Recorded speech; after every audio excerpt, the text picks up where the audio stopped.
Good morning, Fort McMurray, Wood Buffalo, and the rest of the world. You've tuned in to the Mac City Morning Show. I'm your host, Elliot Pierre, and we're going to start today off the same way we start every day off, with a moment of gratitude. I know you could be doing a million other things with your time, so the fact that you choose to spend it with us truly does mean the world to me. So thank you. On that note, Tanner, hit him with the intro. How's she cutting me loves? You're listening to the Mac City Morning Show. All right, and we're back. Funny story about that intro. I actually finished a meditation this morning, and it was all about gratitude. So I really felt that when I gave it out there. So that's a little hippiness for you first thing in the morning. We have a really great guest today. I'm really excited to talk to this gentleman. He's been here before. We had some mic issues last time. We will not have that this time. As you guys already know, I do not introduce my guests. I let them do that themselves. So on that note, sir, can you please introduce yourself to the people at home?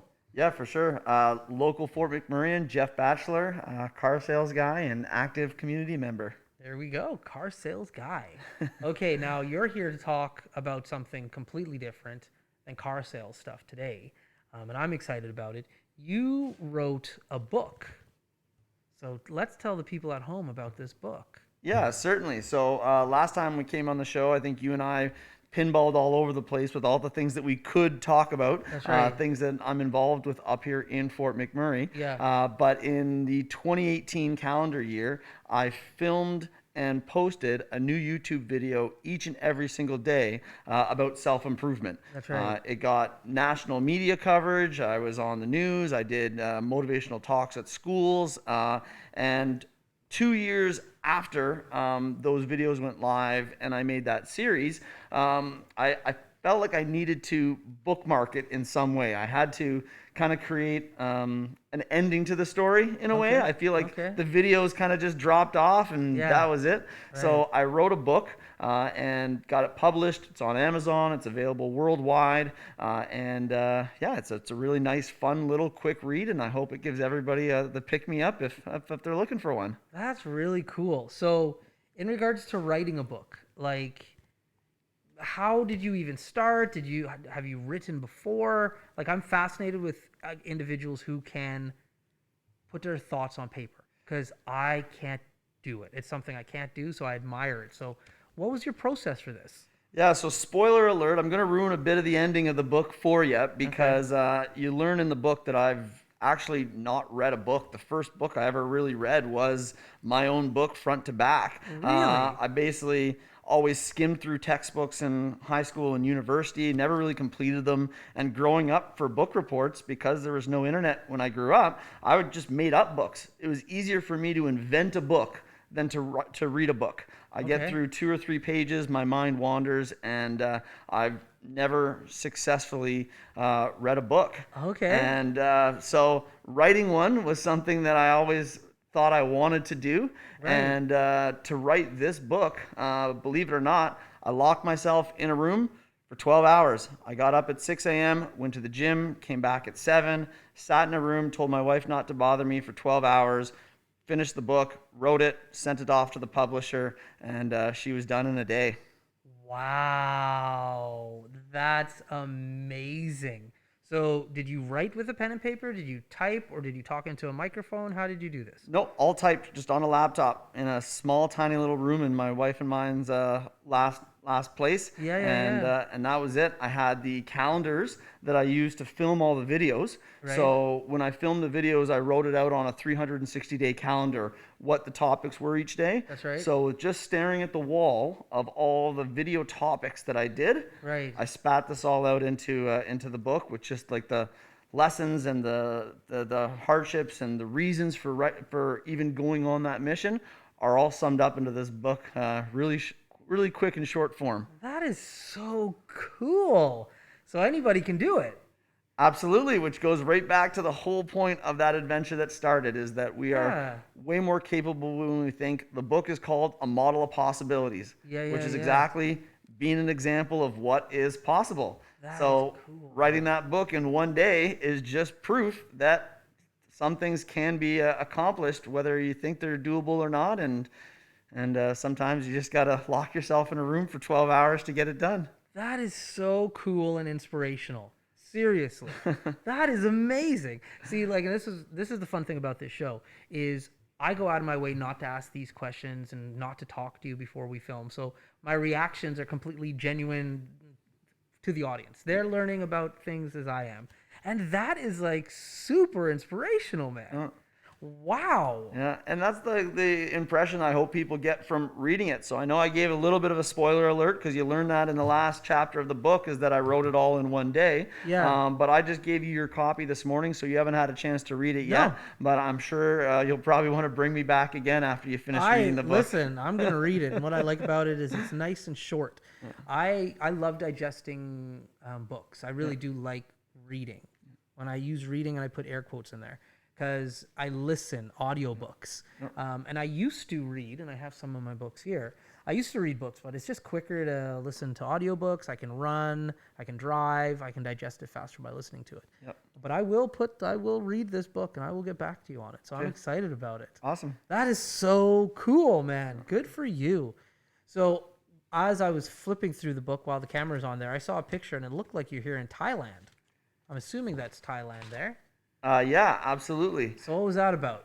So one of the challenges over the years was a sobriety challenge. So in my 365 days of Everyday Better, one of the goals was to be absolutely 100% sober. No drinking, no drugs. Oh, wow. No cigarettes. I know that's not, a sobriety thing as well too. But I abstained from all these crutches and urges and addictions that people may struggle with. Right. And this was something that was really important for me to make part of the year because it was something that I struggled big time with. I probably spent over 10 years just being a blackout drunk, reckless, guy that maybe you were friends with at the bar, but you'd never stay friends with outside of the bar. That's right. And I was able to get myself out of that place, Nice.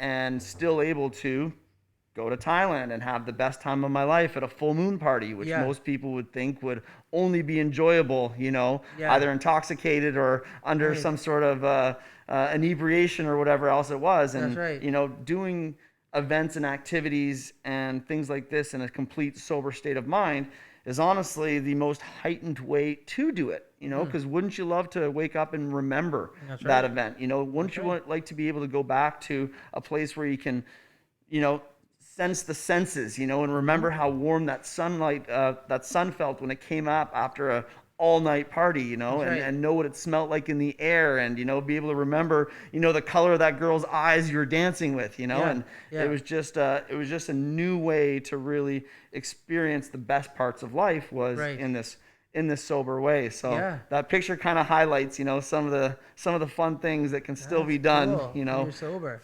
Yeah, I've done it once or twice, like gone like with even during COVID. Like I'm a social drinker to say the least. So for the first 6-7 months of COVID, when we were really on isolation hard, I didn't have a drink because there was nobody to drink with. And you are right. There is something to be said about experiencing things without any substances in your system. That also being said, I can't stand hanging around with people after when they get really intoxicated, after midnight usually when it really gets good. At that point, if I'm sober, I'm I don't want to be around you people. And don't get me wrong. I mean, there's lots of people that are very, very good at it, and are great company, both ways, That's but right. I was, for a good 10 years of my life, I had no volume switch, I had no control. It was something that I needed to get into check myself. Right. I do have the casual drink now, but it was, again, something that I needed to earn. I kind of think I just treated it like, I was old enough. I should be able to do it, whatever consequences come. And you get burnt enough times that when I had to first explain to my friends why I had made this choice, I kiddingly just said it's risk management. I've had too many close calls, or I've had too many holes to dig out of that it's just not something that I can leave up to chance anymore. That's too funny. Risk management. That's hilarious. So that's that's. When you did this with your friends, did you find that some of the friends dropped off? Yeah, you know what? Sobriety, I think, is tough for anyone to kind of tackle. And again, so that's why I did the year of challenges, and I spoke about some of the things that allowed me to get through those sober years, the tricks that helped me be successful in those sober years, the things to look forward to when you're putting yourself through this, and the rewards that you get from it. So absolutely, like, this book is full of lessons from fitness to, they're all theme days: Feel Good Fridays, Healthy Wednesdays, Transformation Tuesdays, Motivational Mondays. And so, on different days of the week, and Saturdays were the Sobriety Saturdays or Self-Care Saturdays, I really highlight a lot of things that will help you if that's one of your goals. And don't get me wrong, I mean, I'm not here to preach or say that someone needs to follow every step I did or try everything that I did, but maybe one of the things I challenged or I took on is something that you are trying to tackle. That's right. And here's an example of a guy that started from here and got all the way here in 365 days. That's cool. Now, switching gears completely, a few days ago you posted a picture online. I don't know if I saw it on Instagram or Facebook. Either way, it was of your beautiful car. Okay. But there was somebody else, it looked like, with the exact same car. Yep. Like, to say it's an Audi, correct? Yep. And how do you feel about that? I love it. You love, like, there's somebody else with the same car and you guys cruise around? Like, explain this one to me. No, I love it. There's actually 3 matching white V10 Audi R8s here in town. So there's actually 3 that are the same. And before I actually bought mine, I reached out to Andrea and Tom, who own the one that you saw in said picture. Okay. And I said, hey, I'm thinking of getting one. Yeah. What do you think of yours? And instantly they're like, you got to get one. Right. And you kind of wonder when you're reaching out to a stranger what they're going to say when you say, hey, I want to get the same car as you. Yeah. But it was awesome. And since getting the car, Tom and Andrea, who run Beyond Detailing here in town, they become friends with me and my wife. And on Sunday night, they said, hey, you want to take the 2 cars out together? That's cool. And so we did it. It was a pretty cool experience for sure. Yeah. It's one of those weird things, like, with clothes, you don't want somebody else to have the same outfit as you. For sure. But with cars, it's completely different. Yeah, you'll roll with a huge crew of Corvettes. You'll roll with a crew of Mustangs, That's Having right. somebody have something similar to yours is an extra point. Now, I mean, everyone still likes to customize their stuff a little bit. Yeah, of course. But I mean, we can all hang out together for sure. So this company that these 2 own, what's it called? Beyond Detailing. And where's that located? So they're down in Gregoire, right around the corner from my dealership. And they offer protective services, so 3M, tinting, ceramic coating. They'll clean your vehicle. They've got a great big shop, and they're fantastically good at what they do. Cool. Nice. Yeah, anyways, I saw the picture, and I'm the same way in regards to, like, if I see somebody who has my type of car, I get excited. And I'm just like, hey, but it's so different. It's completely different from clothes. Yeah, completely for sure. different. So you love cars. We talked about this last time. So what is your out of the cars you own? It's summertime now. What is your go-to ride on a nice summer's day? You know what? Every time I jump in a different vehicle, I remember why I love it.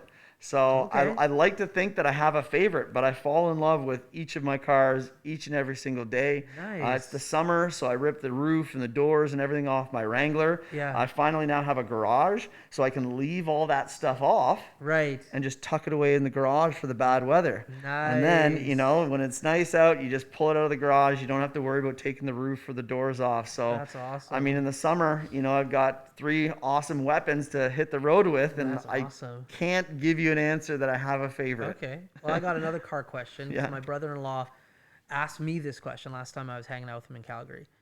Do you listen to the same kind of music all the time? Like, is whatever your music is, you could listen to different things? Or dependent on the vehicle, are you changing up the playlist? I think there is a bit of a different playlist, but it's a bit more because of the circumstance. Because my older cars don't have, the same ability to connect to my phone, right? Without having to go through an FM transmitter or whatever. So sometimes I'm just listening to what it's got. Okay. My 20-year-old Beamer only has a CD player, so I'm listening to some old school stuff like a Top Gun soundtrack and whatever Okay. CDs I could find at the thrift store. Yeah. You know, my Audie's usually just Sirius satellite radio because I have it. Right. And for some reason or another, when I'm in my Wrangler, I'm almost always listening to NFL radio. So Okay. I don't know why. My Wrangler's usually what I take to and from work, and I'm a big football guy as well as a car guy, and Right. I always get my updates on my football teams through Yeah, through there you through go. that. So I don't know why it's more in that vehicle than the others, but Right. if you see me in my Wrangler, I'm probably listening to NFL radio. It's a good question. Big shout out to my brother-in-law Greg. He was the one who asked me that one time, and I was just like, "What are you talking about?" And I started thinking about it. I'm like, "Yeah." Like when I'm driving the 4Runner, like I have a brand new 4Runner, I'm listening to like old school rap, hip hop, like primarily. Like obviously I listen to everything, but that's like kind of what I'm gravitating to. And when I'm driving my MG, I'm only listening to classic vinyl. Oh, there you go. Like, and it's not a conscious decision. Yep. It just, that's what happens. How you get a record player in that car? There's not even a record player in the car. Are you listening to classic vinyl then? Oh, well. I was about to ask the Classic same thing, Classic Tanner. vinyl. When I say classic vinyl, to me, I mean like rock and roll from like the 60s and 70s. So classic. Yeah, no vinyl. I do like record players, though. My dad has a beautiful record player. And so I grew up listening to vinyl. So if you're at home, if you've never listened to vinyl, it's the way to go. Yeah. So we're at the part of the show. It's Tanner's segment. It's called the Mac City Minute. Sounds He's going to good. ask you 5 questions. You've been here before. Yeah. Tanner, hit him with the Mac City Minute. All right, question number 1. What is one thing you learned about yourself from writing a book? The whole message of the book is that you're more capable than you think. You know, everything is figure outable. Anybody who ever learned how to do something started somewhere. So, you know, whatever your goal is, get started on it because everything's figure outable. Question number 2. How did it feel to win FCA's top sales consultant? Very, very humbling. I think in Fort McMurray, a lot of us here are really lucky to be where we are, and I've got an incredible team up in my dealerships, best deals, best vehicles, best service in Canada, I'm convinced. Question number 3. What is one memorable car sales story you have? Once upon a time, a French lady took me for a 200-kilometer-an-hour test drive in a Charger SRT. I didn't say a single word. I just let her drive it how she wanted to drive it. And when we came back, she told me, I will take it. And it was the only car I've ever sold by not talking. Question number 4.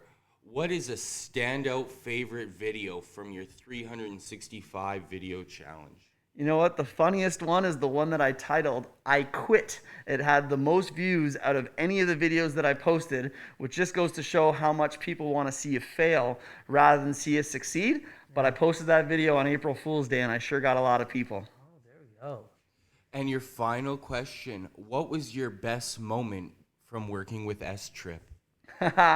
S-Trip was a spring break company that I worked with for over 10 years. I think being on stage with Ludacris during a spring break and getting to rub shoulders with the biggest hip hop artists of the early 2000s like 50 Cent and Young Jeezy and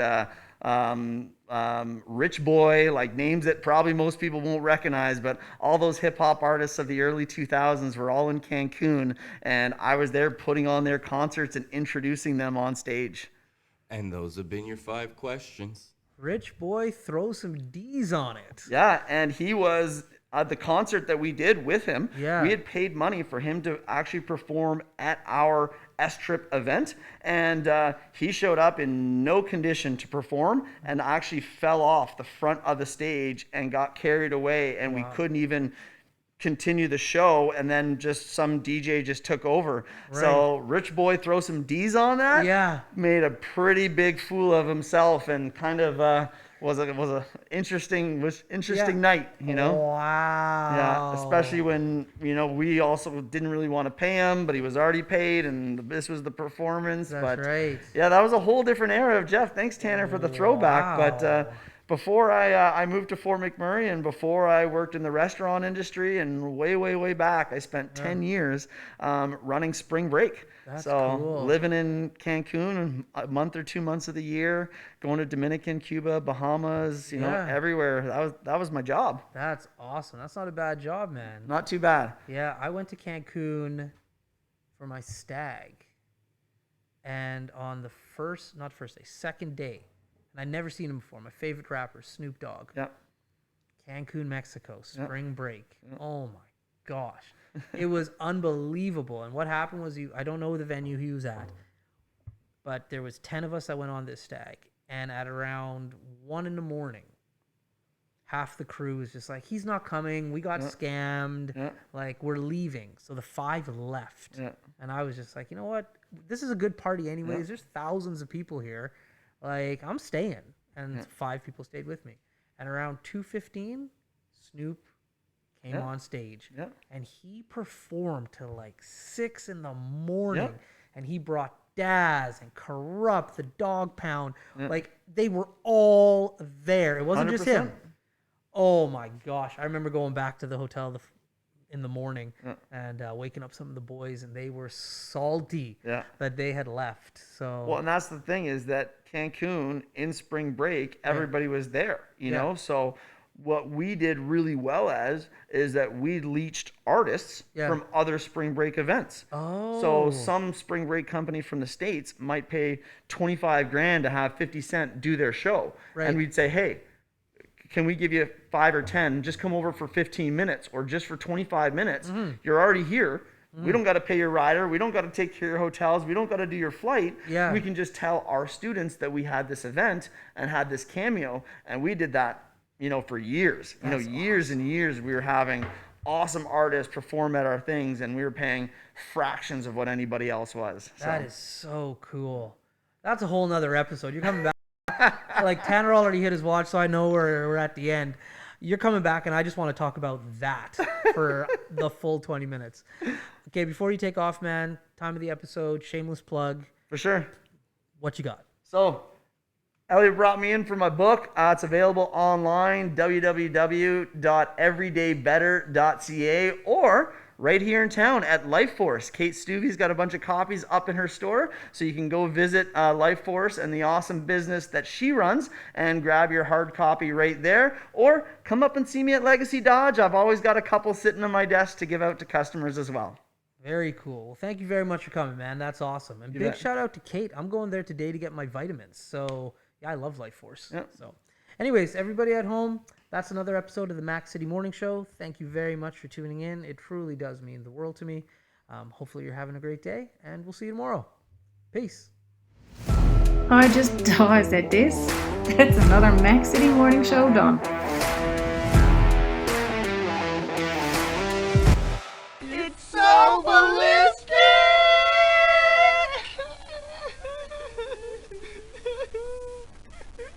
Talk about quenching your ugly thirst.